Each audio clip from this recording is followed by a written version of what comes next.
Hello, good evening. Welcome to Dave's Tackle Box. It's Sunday, the 18th of November. I hope everybody's had a good weekend. It's nearly over. But it's not over yet. You've got an hour of meat to stomach before you get to that sort of time on a Sunday night. Tonight, we have got all sorts of stuff tonight. I mean, it's actually going to be an extremely busy show, I think. I'll run through what we're going to do. And then I'll kind of hint at it. I know a lot of people will be interested tonight in my thoughts on the Foggatti. It's there. It eventually turned up yesterday. And it's been no further from me in that time than it is at the moment. That's about a foot. just to be clear. So later on in the show, we're going to be taking a good look at the new Foggatti Genisis atomiser. I know you saw a sort of sneaky preview of it on the Haze Hour last week. We're going to be taking a slightly more in-depth look tonight. Also, we're going to have our regular sort of weekly roll call of meets that are coming up, and we've got a little trailer to show you from for one of the meets that's actually taking place next weekend. I was intending to do this last week, but there wasn't time and we couldn't get the footage because we got film with the old one, and it's a long story short, we've got it ready tonight. We're also going to be well, you might see this little thing popping up throughout the show, referring to something that's happening in 2013 called Vapex or something, but yeah, I'm not really sure what that is, to be honest.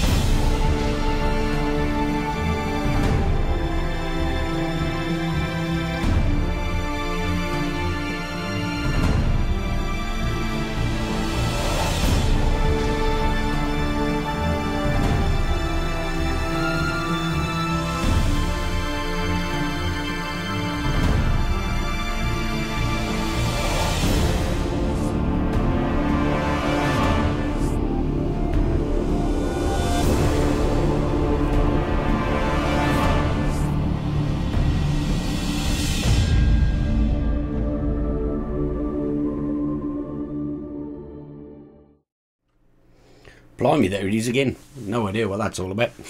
But then also we're going to be joined a little bit later in the show as well by Tim Boniface, who you met last week if you didn't know him already, presenter of RY4 Radio and our new roving reporter. And we're going to be talking about something, no, controversial is the wrong word, but something that perhaps we need to think about. We're going to be talking about teenagers, young adults, people under the age of 18 using electronic cigarettes, and Tim's got a bit of an insight on that, so we're going to be having a good chat about it. And there's other little bits and bobs along the way, so I guess we better get cracking, really.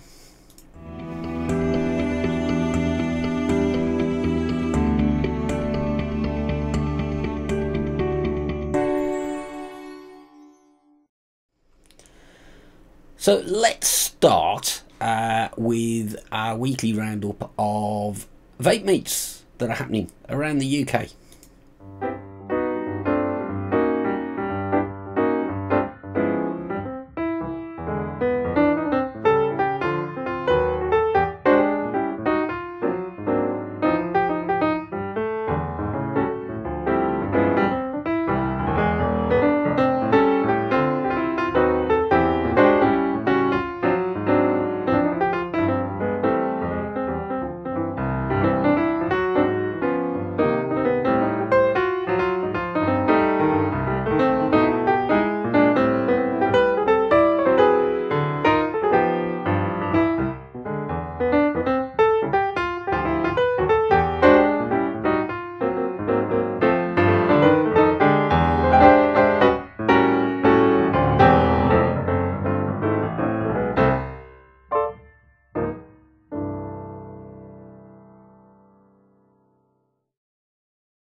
Now, one of the meats that was mentioned there is the South Wales Mini Meat 2. Now, they had the South Wales Mini Meat 1 just a couple of months ago, but they had such a good time, they've organised another one at the same place for next week.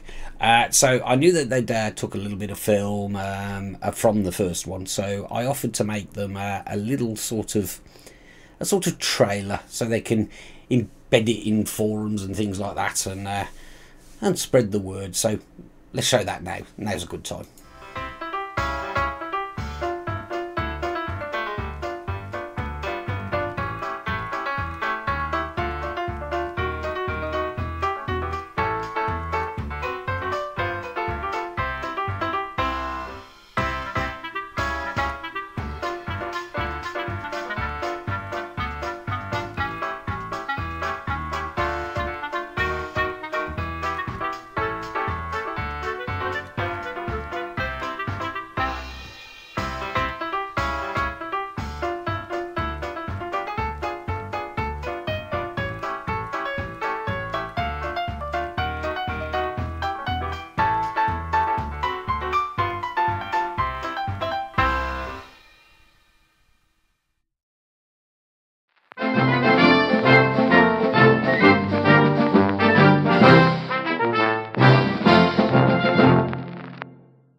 Now, in this chock-a-block, action-packed, filled to the rafters with quality material show, I just wanted to squeeze in a little few minutes of update on something before we get into the real sort of substance of tonight's show. This is just a little thing about the ellipse, something that you might recall I spoke about a little while ago. I got a chance earlier. I sat down in front of the camera, and this is just a few minutes kind of an update. I've kind of told you a lot of the content of it now, but yeah, here goes.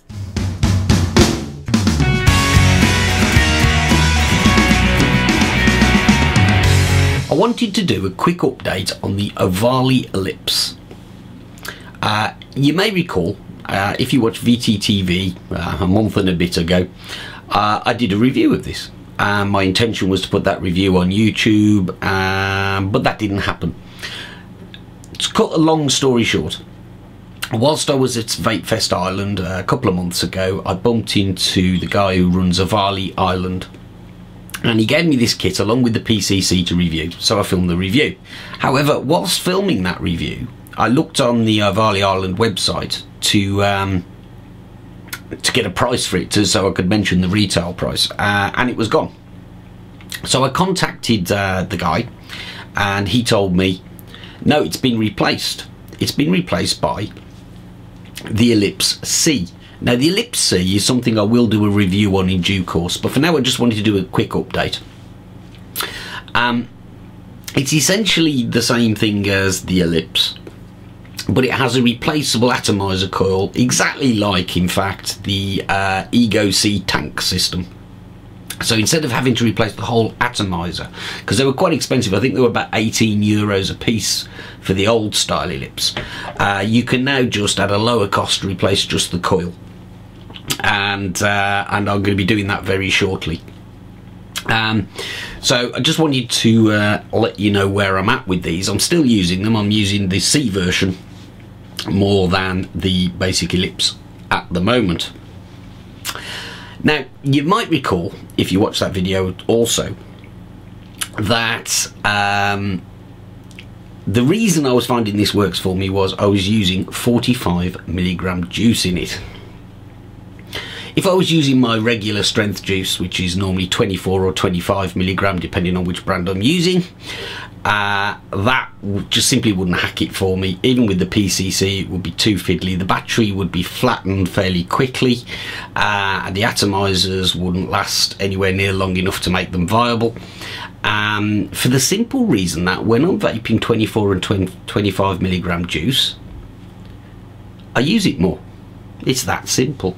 When I'm using 45mg juice, I'm using it pretty much the way I used to smoke cigarettes. I'll vape, I don't know, for maybe half a dozen or maybe 10 puffs or whatever, and then I put it back in my pocket. and it stays there for a while. And when you're using your e-cig like that, the battery lasts a lot longer. So I've fallen into this kind of pattern really, where I'm using the 45mg juice when I'm travelling to and from Germany and when I'm working in the office. Can't sit there vaping all day, blowing great plumes of vapour in somebody else's office. So I tend to quite discreetly use it. And it works really well for me. Sometimes back in the hotel room, I'm currently using a Gary Dibley Twin 18650 variable voltage tin mod with a penguin on it, and a tank system. It's a big mama tank with a Kato, and that works fine. So, and what I find is that while I'm in my hotel room, I vape pretty well constantly, because I've got the lower strength juice in it. So I just wanted to do that little sort of update, let you know where I'm at. I should be getting the PCC for this thing in the near future. It's not actually available on the market yet, and I need to get myself some replacement atomizers because these have had a bit of a hammering. But I'm still liking it, I'm still enjoying it with the stronger juice. So there'll be a review coming on that sometime in the next few weeks with a bit of luck. Thanks for watching.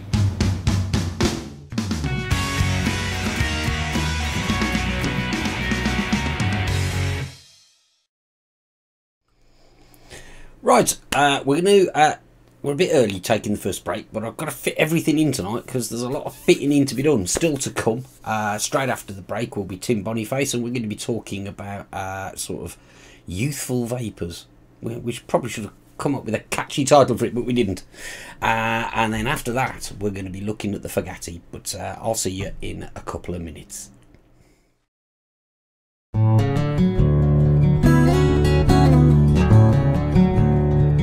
Cloud9 Vaping, sponsors of Dave's Tackle Box.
Good evening. It's taken a while to get things lined up and ready to go, but I'm here now, so welcome to Dave's Tackle Box.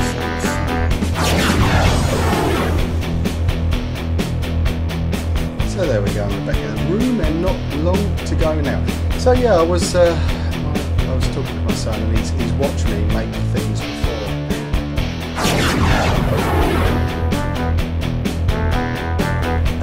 Vapor Trends TV Towers. Tonight being Wednesday night, it is time for the one and only chat show programme called PT Talk.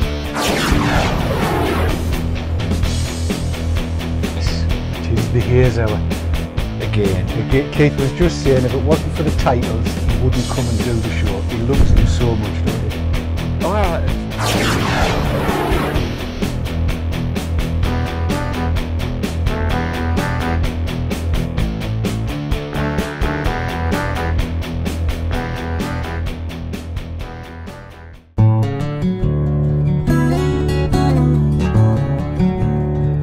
Cloud9 Vaping, sponsors of Dave's Tackle Box.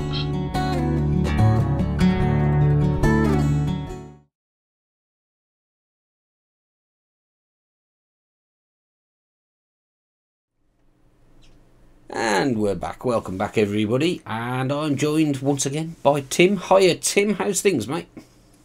Not bad, Dave. Yourself? Yeah, I'm all right. I'm all right. So another frantic Sunday, but I've nearly survived it. We're a quarter of the way through the show and nobody's hung me yet. So I was consider that a bit of a result. Right, now, tonight's topic. We were talking earlier, obviously, and you've come up with a topic which, do you know what? It gets referred to in passing every now and then. People comment on it. Yeah. But I think it's a really valid topic that needs discussion. And you introduce it. This is your piece of work, sir. My piece of work, right? So really, this is all about teenagers who have moved from smoking cigarettes, because they're out there, lots of them, all smoking cigarettes, and they've moved across to vaping. Now, I've driven the same strip of road now for the last few years on my way to work, and up until very recently, the kids would all be round the corner, all having a cigarette. Well, now they actually stand outside the school gate vaping. So obviously there's been a trend and a move towards it, and a lot of it is their parents that are pushing them onto it, because some of the parents have obviously got into vaping because they've been smokers for a long time, and they're now buying the product for their kids. I mean, it's a bit controversial, and I mean it may give certain parties ammunition, because I mean they're not new smokers, they're just smokers that their parents would rather have them on the vaping instead. So you think, like, you know, I mean, let's face it, as ex-smokers, you, I, and probably everybody watching this will remember our youth, where we used to sneak in, mother catches a whiff of the fags, you get the rollicking, you get the ultimatums issued. Well, some of my mates didn't, in fairness. Some of them, their mothers used to buy them fags, but in my case, I was threatened within an inch of my life, and, but it never stopped me smoking. Do you know, just a quick one here. My friend and I, Rob, now we started smoking together at a silly young age, and we had one pair of gloves between us, and we thought that if we had a glove on each hand, you know, a glove on our hand, then we wouldn't smell of the tobacco smoke. Now, he had the right hand glove and I had the left hand glove, and hence I always smoked with my left hand.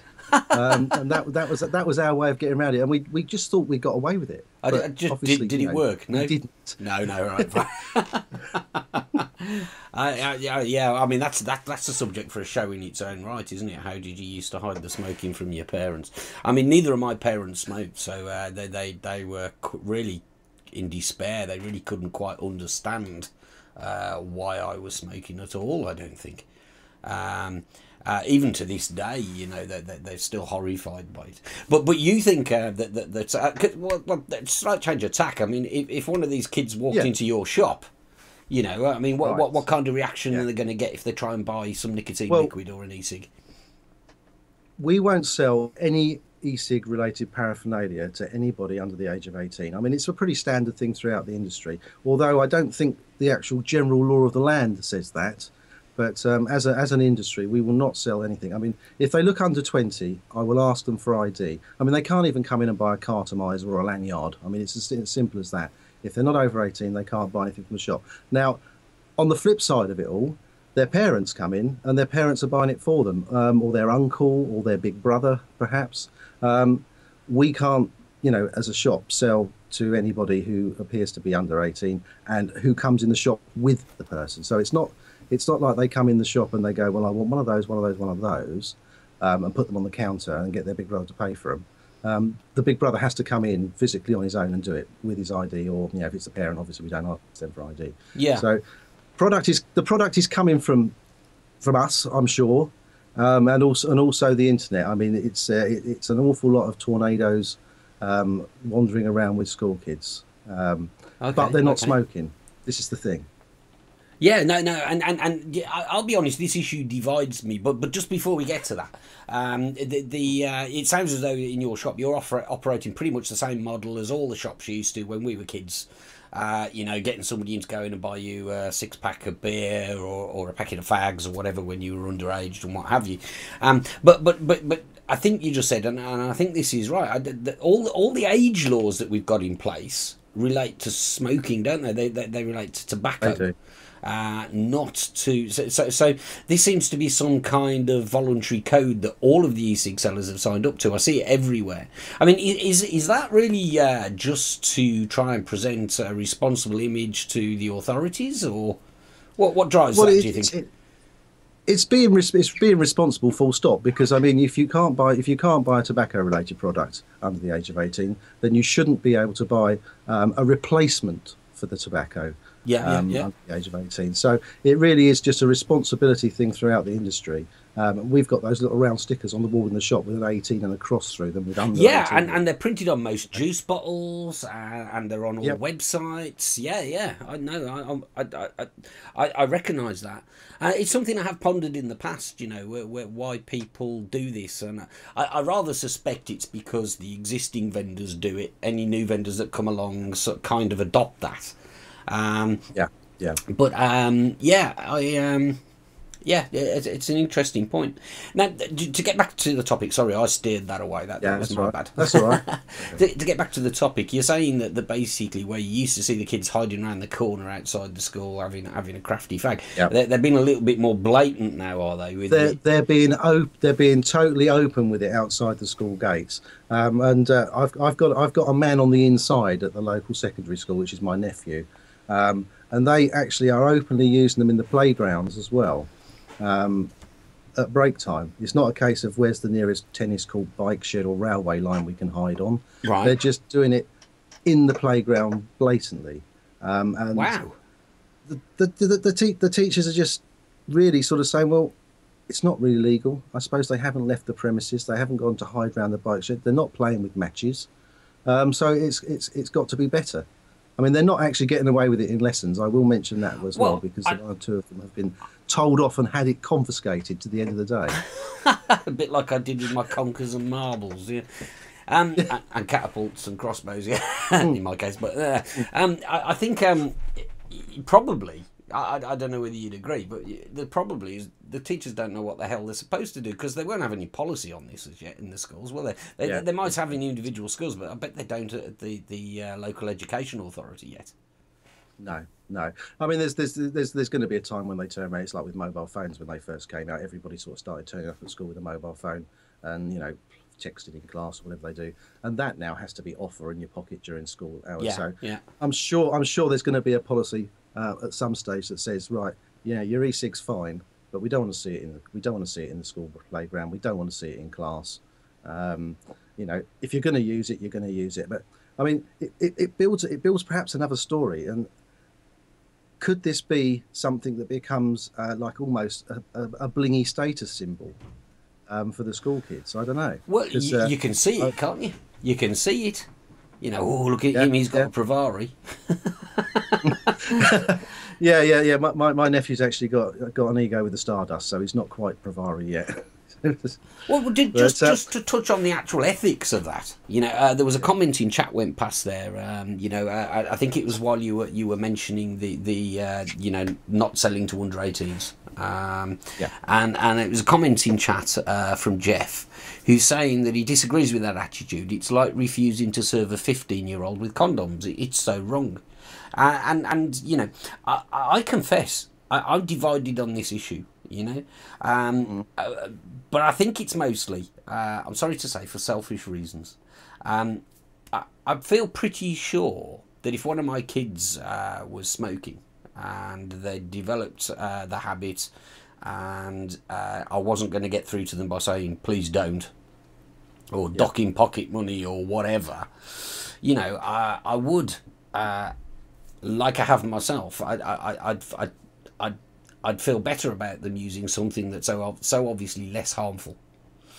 But at the same time, are you nurturing an addiction? I suppose that's the question, and I'm divided on it. We see some of the parents are being quite devious, because I had a bit of a discussion on Thursday with one of the parents who's been coming in, every sort of Monday, and buying a couple of bottles of juice for both her boys. Now, she started talking to me on Thursday about, can we do one without nicotine? And I said, well, of course we can. We can just get some PG and a flavour, or some, a PG mix and some flavour, and pop it all in a little bottle, shake it up, and away it goes. And she goes, well, let's do that. So there's a couple of youngsters out there with some extremely strong passion fruit juice at the moment who think it's the absolute nuts, but it's got no nicotine in it. Yeah, okay. I suppose I mean, it's got no nicotine in it, and that's a good thing, I guess. I think. I don't know. I don't know if it's going to work. I'll let you know next week, because when she comes in on Monday and says, "Can I have 2 bottles of tobacco juice?" We know it's gone wrong. Yeah, that's fair enough. Do you know what springs to mind? Do you know what springs to mind was all the bad publicity about Alco Pops? Yeah. With the flavoured drinks and all the rest of it. I mean, this is going to be thrown at the industry, isn't it? Yeah, certainly is. It certainly is, because I mean, the thing is, at the end of the day, they can have something tasting of whatever they want now, and that makes it more interesting, and that could possibly sway people who haven't taken up the smoking habit but have heard this is better for you, and perhaps might help somebody fit in with the crowd a bit better if they've got one. I don't know. It's a strange subject, and I mean, I think really want to get out there and talk to the kids. I think you've hit the issue on the head, haven't you? If there's kids in playgrounds with e-cigs, then there's an argument to say that other kids will start using e-cigs because the other kids are, because of peer pressure. Yeah, because it's cool. And the reality is, if they start doing that, they're going to start using nicotine. I'm playing devil's advocate here. They will do, because they're going to get juice from other people, aren't they? They're going to say, try mine, and it'll be 18 years. When I was 12, 13 years old, it was a case of, can you do the capstan or the navy cut? You were laughed at if you smoked silk cut. We know how kids work, and then the contra argument, and Jeff's chipped in with another comment, and so has Road Dog UK. Jeff's saying if we refuse them e-cigs, they'll go back to what's easiest to get, cigarettes. Yeah. And Road Dog's saying if they're going to do it anyway, then it's better to steer them towards an alternative. And I guess that's the dilemma, isn't it? And it is a dilemma, I think. Yeah. It is a dilemma. I mean, we can't stop these kids knowing they exist. It also gives sorry, David, walking all over you. It also gives the people that are making the decision in the future about the e-cigs quite a bit of ammunition, perhaps. And that is what I started to say earlier, really, and I think I went off at a bit of a tangent. Yeah. That's my selfish reason for thinking it's a bad idea. Or a bad situation, because it will throw ammunition to those that would like to see these things either banned or regulated. I mean, it really is like walking on eggshells, this hobby, sometimes, isn't it? Yeah, it certainly is. Yeah, it certainly is. But I mean, what I plan to do is, if I can get permission from either the kids' parents or or their guardians or whatever, I want to film them and talk to them about their take on e-cigs, so that we can get a nice VT together with the actual kids themselves. I'm sure they'll be laughing. And I mean, that would be absolutely fantastic if you can do that. I guess we have to be a little bit careful about protecting identities and that kind of thing. I don't know. Can we do people's faces? Can we do a pixel people's faces out? We can, but it takes ages. So it'd be better if they didn't ask for that. And if we need disguised voices, Dave Dawn's your man. Well, as long as we don't call the show Tim Will Fix It, because I've got to hang outside of school gates and that, so it's a little bit dodgy. That'd put them off vaping for life, Yeah. Pixelate their faces and make them sound like Pinky and Perky. I'm guessing that wouldn't be cool. No. And there's some fantastic comments coming here in chat. They're coming thick and fast. Dave Dawn, Hi-Fi Stud, is commenting about the e-sheesh. Have you heard about this one? This is yes, I have. with the kids in the clubs. They're all nick free. Some of the comments that Dave was telling me, they actually look down on e-cigs. They see those as a poor man's e-sheesh. I know it's phenomenal. There's definitely mileage in here, and Tim, if you can get some VT together on that, that's fantastic, and I'll look forward to showing it. But as I said to you at the beginning of the show as well, tonight we are chock-a-block, and I'm going to be ruthless.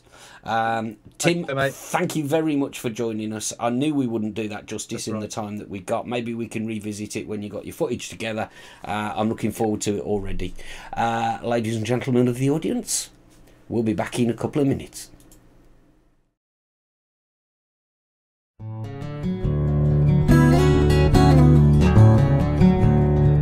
Cloud9 Vaping, sponsors of Dave's Tap Box.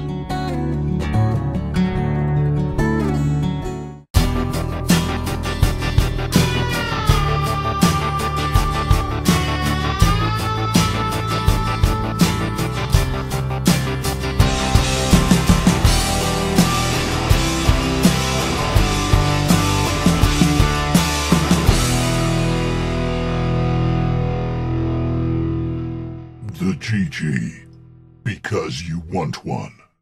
iVapour and iVapour Elixir, based in Yorkshire, for your e-cig needs. That's iVapour.co.uk and iVapour-elixir.co.uk.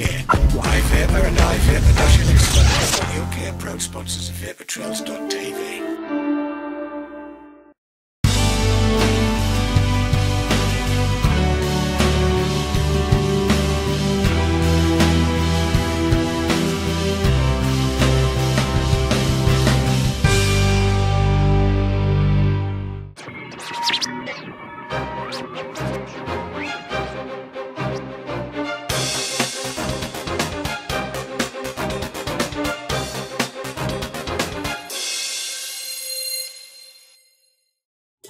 If you can't watch our shows live, try some of these.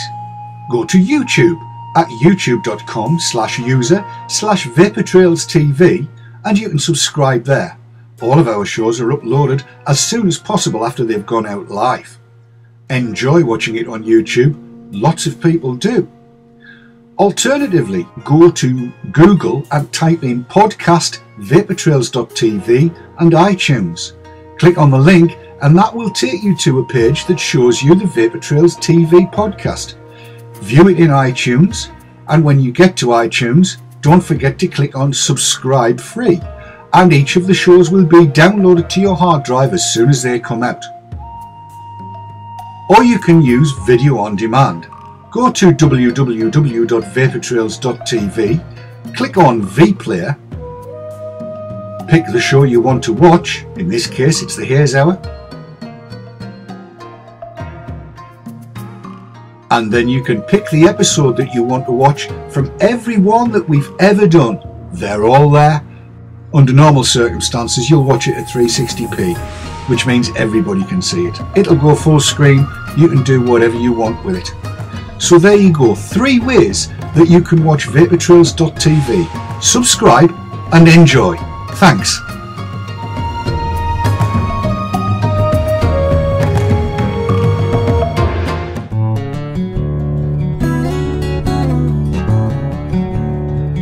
Cloud9 Vaping, sponsors of Dave's Tap Box.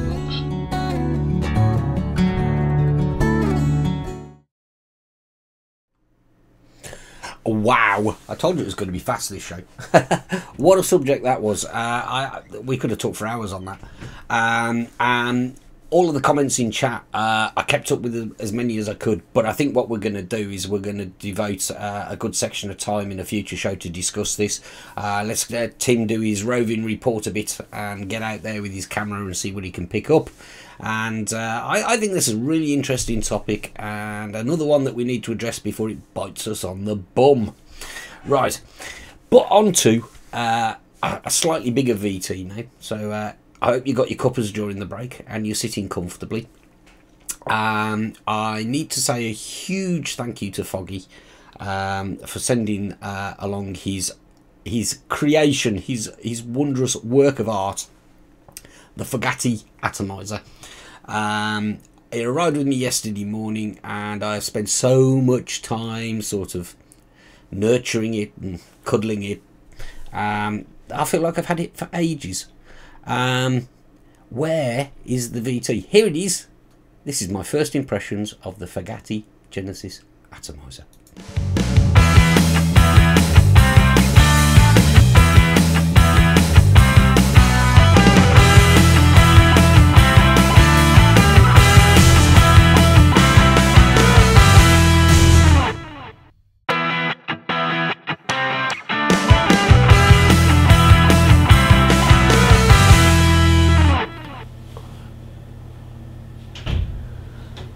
Hi, I'm Dave, and this is the Foggatti Type 22 Genesis atomiser. It's a rebuildable atomiser that uses the Genisis format. It's the brainchild of a guy called Foggy, that's why it's called the Foggatti, who is a fellow moderator on UK Vapors forum. That's how I know him. Foggy built up a bit of a reputation for performing mods and tweaks to other brands of rebuildable and Genesis atomizers on the forums, and what it looks like is he thought, I'm going to come up with an atomizer that doesn't need all these modifications, or at least that they're inherent in the design. I think he's done a rather good job. Now, there are already other reviews out there on YouTube of this device, showing you how to set them up in detail and make wicks and all the rest of it. I'm not going to concentrate on that. I'm going to concentrate more on some of the particular features of this particular Genesis atomizer. But obviously I did have to set it up, and this is how I did it.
So that was me taking it out the envelope, showing you the contents of the little package it came in, and setting up a very simple single wick.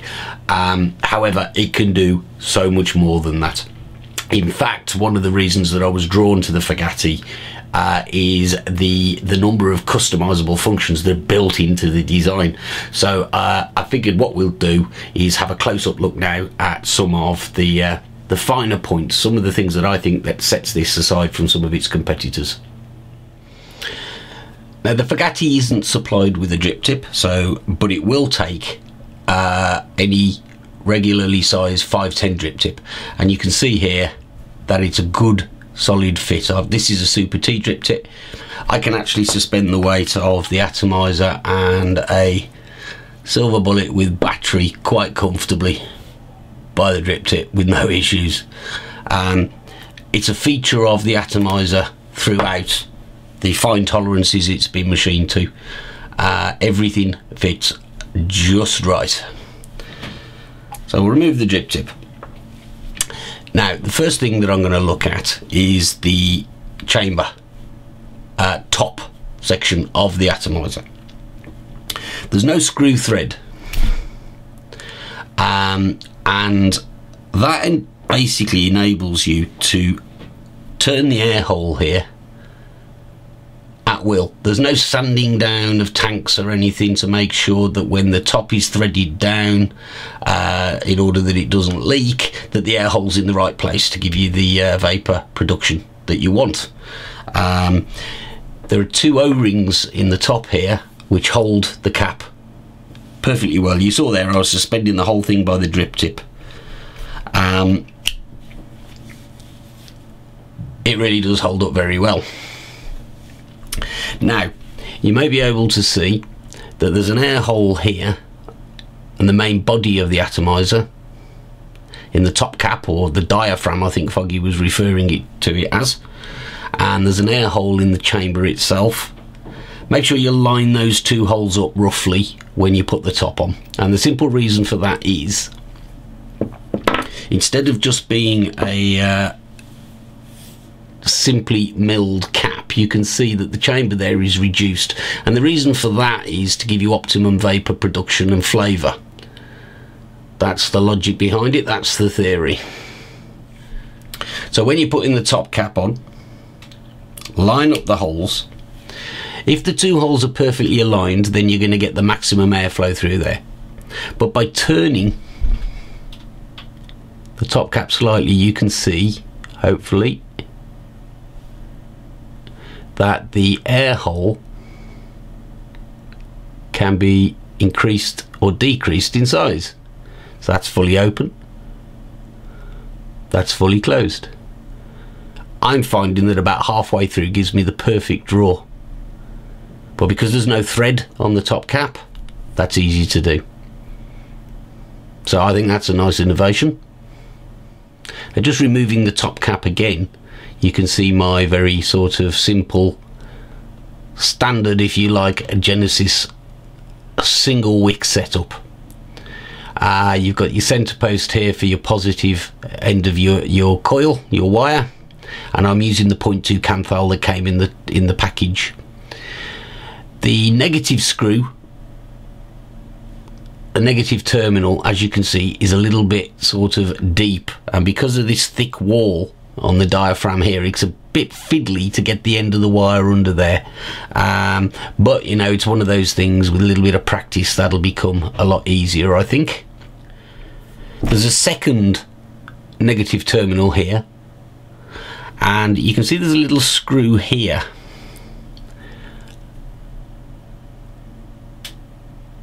which currently is just serving to plug a hole. But if I remove that, it's easier said than done.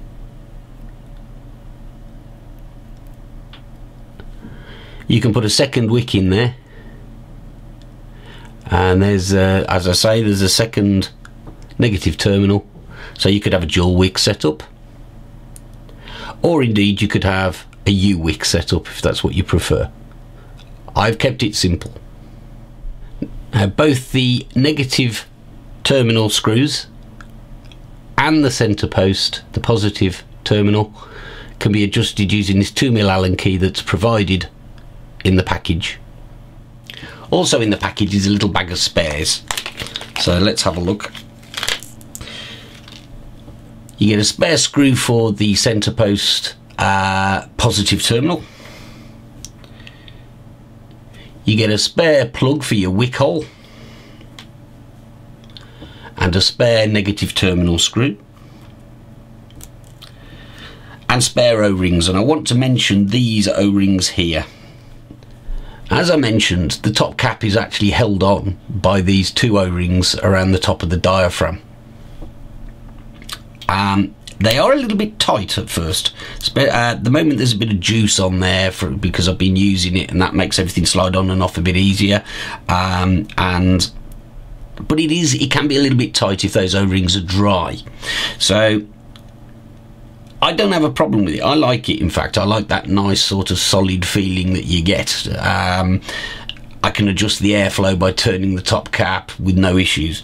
But you do have an option of using these 2 smaller O-rings on the diaphragm there, which will actually create a little bit less friction with the top cap, and it will be a bit easier to adjust.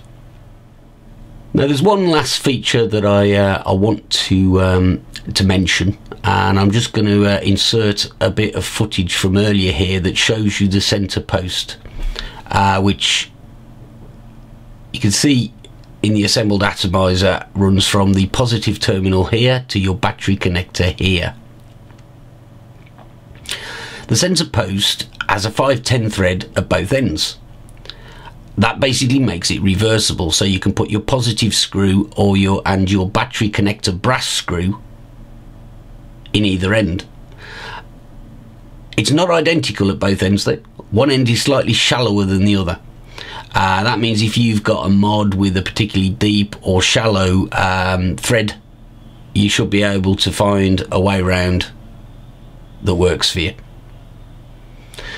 The brass screw in the bottom, of course, makes the positive contact adjustable, and by using a small screwdriver you can easily raise and lower the connector just by adjusting that brass screw. So it should fit pretty much any mod you've got. But that's enough yakking. Let's put the thing together.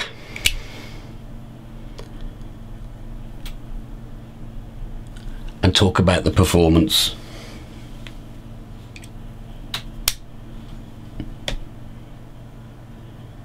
So the Foggatti Type 22, you can adjust the thread to fit the mod you want, you can adjust the airflow, you can have just about any wick setup you can imagine, certainly more than I would probably have imagined left to my own devices, to be honest with you. As I say, there are other videos out there. There's one by Foggy, there's one by Scott, I Get You 69, showing you know, detailed setting up the wicks and what have you. So I'm not going to harp on about that stuff. I'm just going to talk about, very briefly, using this atomiser. It just, you can get it to do whatever you want.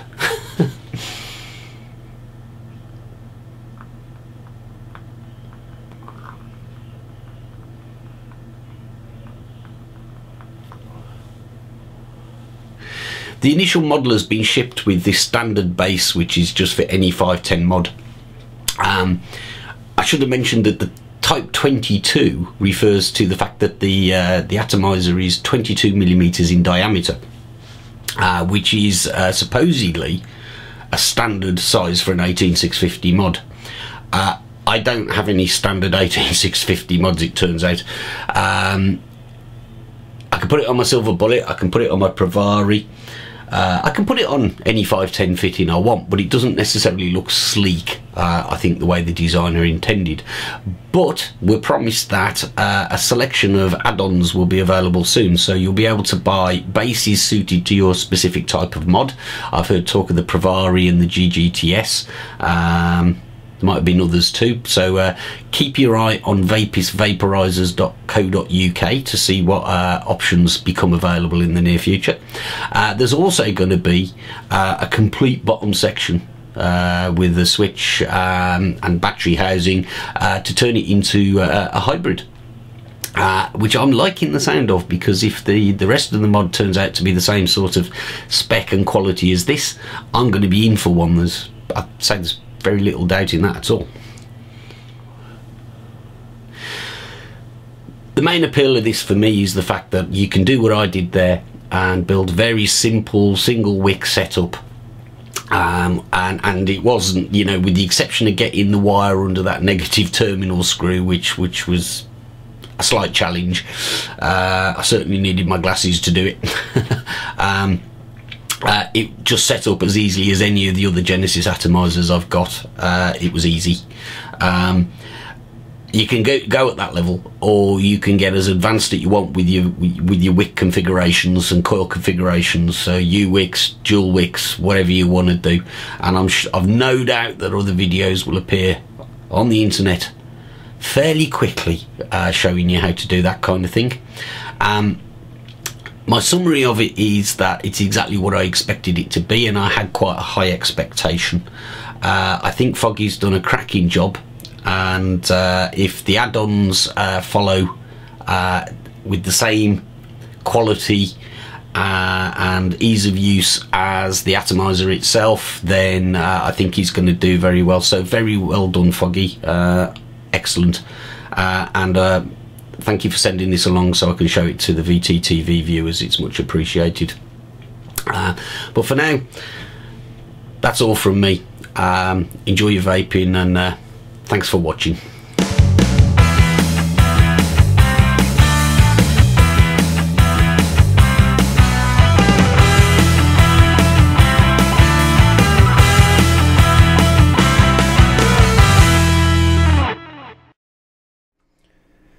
And there you go, that's the Foggatti Type 21, and I don't think I hid the fact very well at all that I like this atomizer.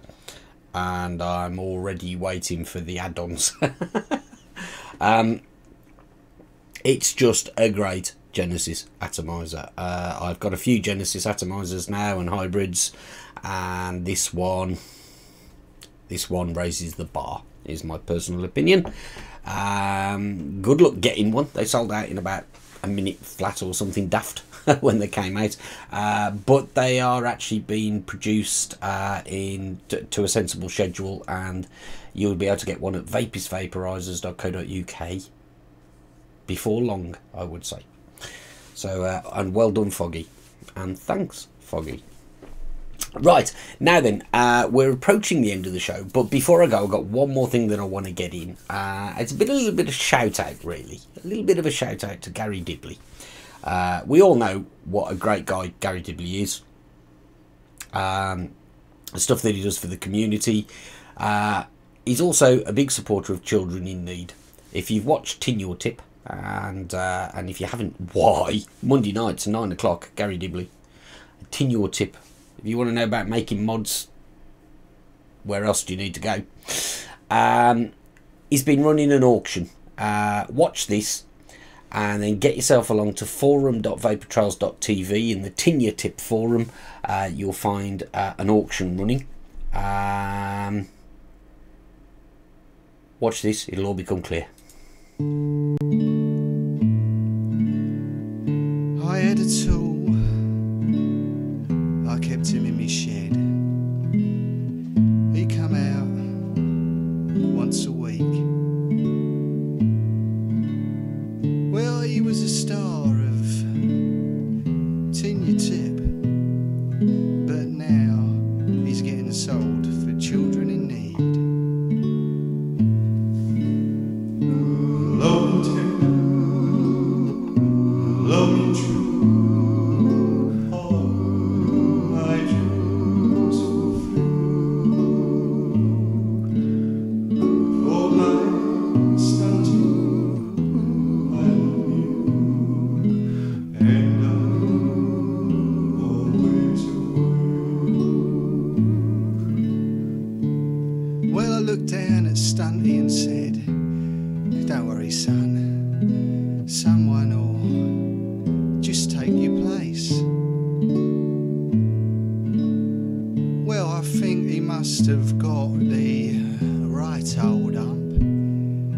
'cause he took a chunk out of me face. Love me tender, love me true, all my dreams fulfill. For my stunted, I love you, and I'm always with you. Well, you see, the person that wins is going to get a big box of goodies. But please promise that when you get old Stunty home, you'll keep him away from the hoodies. Love me tender, love me true, all my dreams fulfill. For my stunted, I love you, and I'm always with you.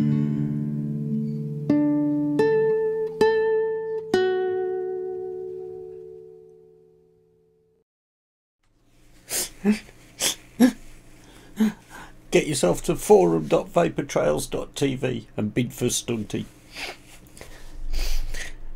Good night. And thanks for watching.